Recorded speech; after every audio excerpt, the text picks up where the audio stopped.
Bonjour les amis, je vous souhaite la bienvenue sur la chaîne pour une nouvelle vidéo et aujourd'hui on va attaquer donc les critiques de films que j'ai vu récemment à chaud, donc réaction à chaud sur un film que j'ai regardé hier soir avec ma fille, un film de mon enfance que j'ai voulu lui faire découvrir.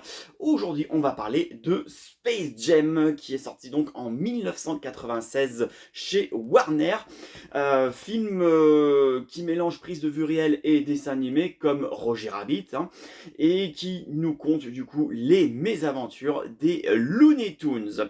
Donc alors, ce film quand il est sorti, ça a été quand même un joli succès au box-office, faut dire ce qui est.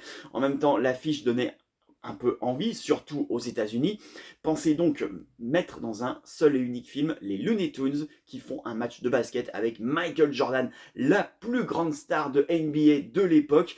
Bah, franchement, ça faisait rêver et les producteurs ne s'y sont pas trompés. Le film a été un véritable succès. Il y a bien une suite qui est sortie en 2021. Ouais, c'est un peu tard, mais une suite est sortie. Mais elle n'a pas du tout rencontré le même succès, que ce soit public ou critique. Quoique, niveau critique, on est un peu sur le même niveau que ce premier Space Jam. Bref, je vais vous en parler un peu plus en détail. Donc, alors, Space Jam avec Michael Jordan et les Looney Tunes, qu'est-ce que ça raconte? Eh bien, dans l'univers des Looney Tunes, tout se passe bien jusqu'à ce qu'un jour, des extraterrestres débarquent dans leur monde et décident de les constituer prisonniers. En effet, ces derniers veulent que les Looney Tunes viennent sur leur planète, qui est un immense parc d'attractions, où les gens se lassent un petit peu des attractions qui s'y déroulent. Et du coup, le directeur du parc d'attractions demande à ses sbires d'aller chercher les Looney Tunes pour en faire de nouvelles attractions. Les Looney Tunes, ne se laissant pas faire, demande aux extraterrestres d'avoir une chance de se défendre, de défendre leur liberté. Et vu leur taille lilliputienne, leur propose tout simplement un match de basketball, chose que les extraterrestres acceptent. Mais, ce que n'avaient pas prévu les Looney Tunes, c'est que les extraterrestres en question vont dans le monde réel et vont s'imprégner du talent de jeu des meilleurs joueurs de la NBA aux États-Unis. Et du coup, ils deviennent énormes. Problème donc pour les Looney Tunes, seule solution pour eux pour espérer remporter ce match de basket dont leur vie en dépend, faire appel au plus grand basketteur de tous les temps de l'époque, Michael Jordan.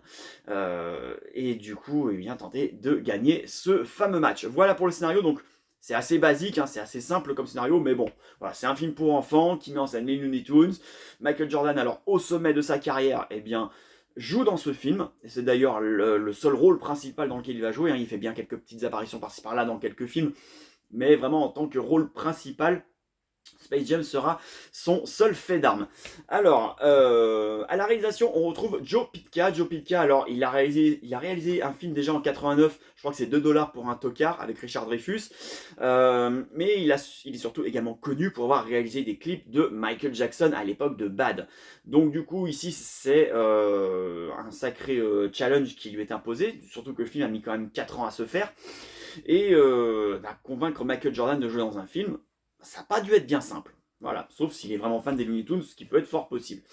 On retrouve également au scénario, alors ils y sont plusieurs, mais j'ai surtout noté le nom de Timothy Harris, puisque celui-ci a été scénariste pour certains films d'Ivan Reitman, qui est le producteur du film, on y reviendra également. Il a fait par exemple Un flic à la maternelle, ou encore Jumeaux, et il a également fait Un fauteuil pour deux de John Landis en 83. Voilà. Après les autres scénaristes, je ne les connais pas. Vous avez Léo Benvenuti, Steve Rudnick et Herschel Weingrod. Je ne sais pas si j'ai bien prononcé correctement et j'en suis désolé. Donc comme je l'ai dit, on a Ivan Reitman à la production. Ivan Reitman, c'est pas n'importe qui, c'est juste le réalisateur d'SOS Fantôme. Excusez-moi du peu. Et également donc d'Un flic à la maternelle, également Jumeaux, mais également Junior. Bref, Ivan Reitman, c'est un des réalisateurs avec Chris Columbus qui nous a beaucoup marqué enfant dans les années 80-90. Au niveau du casting, donc, y a Michael Jordan, il y a également beaucoup de personnages qui jouent leur propre rôle, surtout les basketteurs, enfin tous les sportifs, quoi. Et en vrai acteur, on retrouve Wayne Knight. Wayne Knight, c'est Dennis Nedry de Jurassic Park. Rien que ça déjà. On a également Teresa Randall qu'on a pu voir dans pas mal de films également. Bad Boys, si je dis pas de bêtises. Et bien entendu, on a Bill Murray, et oui, Bill Murray en personne, qui fait une apparition plutôt drôle dans ce film-là. D'ailleurs, il y aura 2-3 petites anecdotes par rapport à Bill Murray que je vais vous conter incessamment sous peu. Alors, avant de vous parler des anecdotes du film, je vais vous en dire un petit peu ce que j'en pense de Space Jam. Alors, pour savoir, ce film est sorti en 1996, donc j'avais 9 ans quand il est sorti. Je l'ai fait découvrir à ma fille hier, qui va avoir 9 ans très bientôt, donc ça tombe très bien. Dans mes souvenirs, c'était un peu mieux que ça. Alors, ça reste quand même un film très sympathique et divertissant, aucun problème, mais on est quand même très loin d'un Roger Rabbit, que ça soit au niveau technique ou même au niveau scénario, réalisation, etc. On n'est pas Robert Zemeckis qui veut, hein. Mais Space Jam, c'est vraiment un film à la gloire de Michael Jordan, hein. Les Looney Tunes sont clairement au second plan. Et heureusement qu'ils sont là, sinon le film, il serait vraiment pas terrible, quoi. Il y a quelques gags qui font mouche, que ce soit au niveau des extraterrestres ou au niveau des Toons, mais Michael Jordan, c'est pas un acteur, quoi, hein. Il joue vraiment pas bien du tout, il est assez monolithique, il est pas très expressif, pas très émotif. Heureusement pour nous, les Français, la VF, c'est la voix récurrente de Samuel Jackson et de Wesley Snipes qui le double. Du coup, il y a un peu plus de charisme dans sa voix, mais sinon, on voit clairement que le personnage de Michael Jordan, bon, il se sent pas hyper bien à l'aise dans un rôle au cinéma. C'est pas pour rien qu'il fera pas d'autres films après, hein. Mais bon, bref, donc les autres acteurs, qui sont plus dans le moule, hein, comme Wayne Knight ou Teresa Arnold, on voit clairement que ce sont eux les acteurs, même Bill Murray, hein, ils volent clairement la vedette à tout le monde, celui-là. J'adore cet acteur, Bill Murray.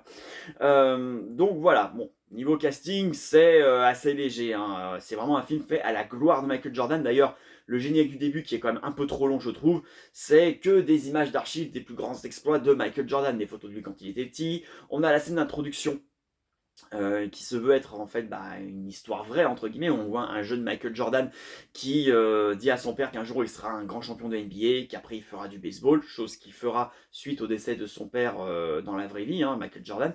Il a pris une petite retraite, je crois vers 95, où il a fait un petit peu de baseball, puis après il est revenu à la NBA. Voilà, c'était une promesse qu'il avait fait à son père, donc il l'a tenu, donc chapeau à lui. Si le film démarre donc comme un film, on va dire, un peu comme autobiographique, après tout de suite, ça part complètement dans un truc complètement fantasy, dessin animé, etc. C'est pas une histoire réelle en soi. Voilà. Mais le début, bon, si on est vraiment fan de basket et de Michael Jordan, c'est plutôt intéressant. Après, on voit clairement que c'est un film américain fait pour les Américains et les fans de Michael Jordan, hein, ainsi que les fans de Looney Tunes. Mais ça ne nous empêche pas, nous, les Européens et les Français, d'apprécier quand même ce film, qui s'appelle d'ailleurs au Québec Basket Spatial. Voilà, ça ne s'invente pas.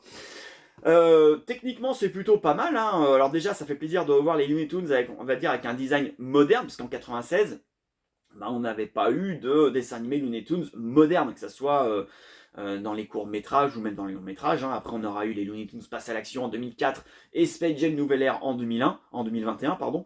Mais ouais, là, on voit les personnages de Looney Tunes avec un design plus moderne, avec une animation plus fluide, des dessins plus beaux. Les voix, c'est à partir de ce dessin animé-là qu'on a une nouvelle voix française pour Bugs Bunny, d'ailleurs, qui sera la voix récurrente à partir de maintenant. Sinon, Daffy Duck, Sam le Pirate, Mémé, Titi, ce sont les voix habituelles, ça y a aucun souci. Mais ça fait vraiment plaisir de revoir à cette époque-là les Looney Tunes dans un design beaucoup plus moderne. Et faut dire ce qui est, graphiquement, le film est plutôt joli. Même 30 ans après, je trouve qu'il a quand même encore de la gueule. Même si, bien sûr, certains effets visuels sont un peu vieillots. Mais en gros, techniquement, Space Jam est plutôt réussi. Là où il va pêcher, le film, c'est surtout au niveau de son scénario. Il est hyper basique. Voilà, des Looney Tunes qui sont menacés d'être esclaves d'une bande extraterrestre font appel à Michael Jordan pour faire un match de basket avec lui et pouvoir espérer remporter le tournoi. Ça va pas plus loin que ça.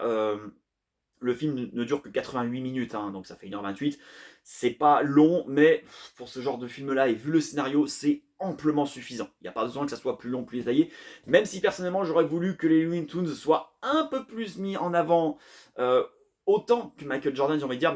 Mais voilà, comme je l'ai dit, c'est un film à la gloire de Michael Jordan. C'est lui le personnage principal, c'est lui le héros du film. C'est pas les Looney Tunes. Les Looney Tunes sont au second plan. Voilà, c'est un peu dommage, parce que franchement, les Looney Tunes, on se marre bien, avec l'entrée de Lola Bunny, bien sûr, dont Bugs Bunny est fou amoureux. On a Pepe le Putois qui est là également. Profitons-en, parce que après, il a disparu dans le deuxième pour des problèmes, on va dire, d'éthique. Et oui, quasiment tous les personnages références de Looney Tunes sont présents, même si, bon, ils n'ont pas vraiment de grands rôles, parce que comme je l'ai dit, ils sont relégués vraiment au second plan. Voilà, mais heureusement, il y a des gags qui font mouche. La musique, eh ben, on a quand même une BO qui est plutôt sympathique, ça va de R. Kelly à Too Unlimited, donc pas mal de R&B bien entendu, mais bon, c'est une BO qui est plutôt sympa. Il y a également Seal qui a composé une chanson pour ce film-là. Donc voilà, on a une BO qui est vraiment plutôt sympathique, très ambiance R&B des années 90, très Amérique du Nord, voilà. Bon, rien de surprenant, plutôt pas mal. C'est James Newton Howard d'ailleurs qui signe la musique du film. Et c'est un bon film, mais ce n'est pas un chef-d'œuvre. Voilà, faut dire ce qu'il y a, un Space Jam n'a jamais été considéré comme un chef-d'œuvre. Alors, beaucoup d'entre eux vont dire ouais, mais c'est un excellent film. Je dis oui, avec nos yeux d'enfant. À l'époque, ce film était génial, mais avec des yeux d'adulte, tu dis oui, bon, c'est sympa, les Looney Tunes et tout, c'est eux qui sauvent, mais c'est eux qui sauvent le film, hein, c'est les Looney Tunes qui sauvent le film. Parce que sinon, le reste, c'est vraiment pas foufou, quoi. Donc, c'est pas un grand film, c'est pas un chef-d'œuvre, mais c'est pas non plus un très mauvais film. Faut savoir qu'à l'époque, la critique a été assez virulente quand même sur ce film-là. Bien sûr, la comparaison avec Qui veut la peau de Roger Rabbit, sorti en 88, eh ben, c'était inévitable. Mais il ne faut pas le comparer à Roger Rabbit. Sur le plan, bon voilà, mélange dessin animé et prise de vue réelle, voilà, pour moi ça s'arrête là. Le reste, c'est pas comparable à Qui veut la peau de Roger Rabbit, clairement. C'est pas du tout, la même chose. Ils sont pas vraiment du même niveau. Mais bon, voilà, si on aime les Looney Tunes, bon, faut aussi aimer un peu le basket, faut dire ce qui est. Mais voilà, Space Jam, c'est un petit divertissement, un petit film sympathique qui se regarder, mais c'est clairement pas un film. C'est pas un grand film, clairement, mais il est quand même bien meilleur que sa suite. Hein. La suite, évitez, s'il vous plaît. Pour les petites anecdotes, il y en a quelques-unes dans le film, pas énormément, mais il y en a quand même qui sont plutôt assez intéressantes. Il faut savoir par rapport déjà à Bill Murray, parce qu'en fait les anecdotes sont principalement autour de Bill Murray, qui fait un caméo plutôt drôle dans ce film-là.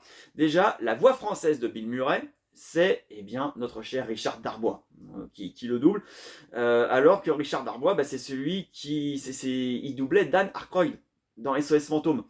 Donc c'est plutôt rigolo que ça soit sur Bill Murray qui prête sa voix, d'autant plus qu'à un moment dans le film, le patron des extraterrestres, qui est d'ailleurs doublé en VO par Danny DeVito, dit quand il voit Bill Murray, mais qu'est-ce qu'il fait là, Dan Aykroyd? Voilà, je trouvais ça plutôt rigolo, donc j'ai un clin d'œil à SOS Fantôme, et puis surtout que tu as la voix française de Dan Aykroyd qui double Bill Murray. Je trouvais ça plutôt cocasse. Il y a également une petite scène où tu as deux Looney Tunes, je crois que c'est Sam et Elmer, qui, sous un fond de musique de Pulp Fiction, bien sont habillés en noir avec des lunettes et avec des flingues pour zigouiller un des extraterrestres, donc clairement un hommage à Pulp Fiction. Voilà, c'était pour les petites anecdotes, et puis surtout, c'est pas vraiment un faux raccord, mais on va dire un détail qu'ils n'ont pas vraiment bien caché dans le tournage du film. Le passage où Wayne Knight rencontre pour la première fois Michael Jordan, donc c'est sur un stade de baseball, on voit Wayne Knight qui est en haut de Michael Jordan, tête en bas, qui lui dit bonjour Michael, c'est moi et tout. Il descend, il se gamelle au niveau de Michael Jordan, et en fait, on voit clairement le tapis qui retient la chute de Wayne Knight. Voilà, je dis bon, ils auraient quand même pu le couper au montage, enfin pas le couper au montage, mais au moins le cacher au montage, ils l'ont pas fait, on voit clairement le tapis. Voilà, c'est un petit faux raccord entre guillemets, petit détail comme ça, mais bon, bref, voilà. Autre détail amusant, c'est pendant le film, c'est que, alors, il y a deux passages où des gens voient un vaisseau extraterrestre passer sous leur nez, voire même atterrir devant eux. Ça n'a pas l'air plus les choquer que ça. Pareil pour Michael Jordan quand il arrive dans l'univers des Looney Tunes. Bon, il voit Bugs Bunny au début, il est un peu surpris. Mais après, bon, qu'est-ce qui se passe? J'ai dit, oh, t'atterris dans l'univers des Looney Tunes, tu parlais des personnages de dessin animé. T'as pas des questions à te poser? Voilà, bah, c'est l'inexpressif Michael Jordan, on va dire. Voilà, bref. Mais ça n'enlève rien que c'était quand même un très très grand joueur à l'époque de la NBA. Voilà, ça on n'enlève rien à ça. Voilà donc ce que je peux vous dire sur Space Jam. Donc, comme je l'ai dit, c'est pas un grand film, c'est pas un chef-d'œuvre, ça reste un divertissement plutôt sympathique à regarder avec ses enfants. Voilà, c'est pas prise de tête, c'est simple. Techniquement, c'est plutôt réussi. Bon, si on enlève Michael Jordan, niveau casting, c'est plutôt pas mal. Enfin Enfin, si on enlève Michael Jordan, je parle au niveau de l'expression. Hein. Michael Jordan fait du Michael Jordan, on ne peut pas lui en vouloir. Le film a clairement été fait à sa gloire. C'est pour lui que ce film a été fait, clairement. Et bon, il assure, on va dire, le minimum syndical. Heureusement que les Looney Tunes, Bill Murray et Wayne Knight sont là pour assurer le show. Sinon, bah, ça serait vraiment pas terrible. Toutefois, il est bien meilleur que sa suite sortie en 2021 avec LeBron James, qui est clairement dispensable. Franchement, si vous ne le regardez pas, c'est pas bien grave. En tout cas, voilà. C'est un film qui est plutôt cool, qui se laisse regarder, ça dure que 88 minutes, ça passe un petit moment, voilà. On va parler vite fait du Blu-ray, puisque bah, vu que j'ai le Blu-ray dans les mains, autant vous en parler. Donc c'est un Blu-ray qui se trouve encore assez facilement d'occasion, neuf je crois qu'il n'est plus vraiment édité. Dites-moi en commentaire si c'est le cas. Bon, il assure le minimum, hein, le Blu-ray. Le son, c'est du 5.1 Dolby Digital pour le français, mais c'est du DTS HD Master Audio pour la VO. Qualité d'image qui est plutôt correcte, on va dire, pour un film de 96, donc pas grand-chose à dire. Niveau bonus, on a droit aux commentaires de Bugs Bunny, Daffy Duck et du réalisateur. Ensuite, on a les clips vidéo de Fly Like an Eagle, interprété par Seal, et Hit Em High, interprété par The Monsters Anthem. Les documentaires d'époque et la bande-annonce originale. Voilà, donc rien de bien foufou. Mais bon, il y a le minimum syndical. Voilà. Ah oui, par contre, le disque, le design du disque, ils se sont vraiment pas foulés. Voilà. Le vide intersidéral. Bon. C'est pas grave, c'est comme ça. Et bon voilà les amis, c'est tout ce que je peux vous dire sur Space Jam. J'espère avoir été le plus complet et le plus précis possible. Alors je sais que c'est une petite vidéo faite à l'arraché, comme ça, sans montage, etc. Mais bon, si ce contenu vous a plu, n'hésitez pas à mettre le petit pouce bleu et à mettre un commentaire si vous avez apprécié ce format, si vous voulez que je continue à le faire comme ça. Voilà, ça peut vous plaire. Donc ça sera vraiment des films faits par hasard, c'est selon ce que je regarde. Après, bah, je fais des avis juste derrière pour vous dire un peu ce que j'en pense. Donc si ce concept vous plaît, n'hésitez pas à me le dire en commentaire, à liker, à partager, et puis bah, abonnez-vous à la chaîne si ce n'est pas encore fait, et activez la petite cloche pour ne pas louper les prochaines vidéos. Quant à moi, j'aurai le plaisir de vous retrouver très vite sur la chaîne pour une nouvelle vidéo. Sur ce, je vous dis à très bientôt, et portez-vous bien. Salut les amis!